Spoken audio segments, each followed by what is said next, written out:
জাম্ববানের কথায় নিজের ভেতরের শক্তির কথা মনে পড়তেই হনুমানজির হৃদয় ভরে উঠল ভক্তি ও সাহস। জয় শ্রীরাম। তিনি প্রভু শ্রীরামের নাম উচ্চারণ করে বিশাল রূপ ধারণ করলেন।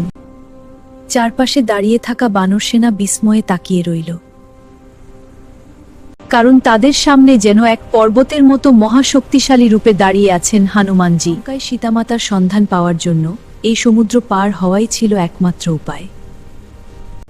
হনুমানজি দৃঢ় সংকল্প নিয়ে পর্বতের চূড়ায় উঠে দাঁড়ালেন। প্রভু রামের প্রতি অটুট বিশ্বাস নিয়ে তিনি এক বিশাল লাফ দিলেন আকাশের দিকে, আর মুহূর্তের মধ্যেই সমুদ্রের উপর দিয়ে উড়ে চললেন দ্রুত গতিতে। পথে নানা বাধা এলো, কিন্তু ভক্তি, সাহস আর সব বাধার ধাপ তিনি সহজেই অতিক্রম করলেন।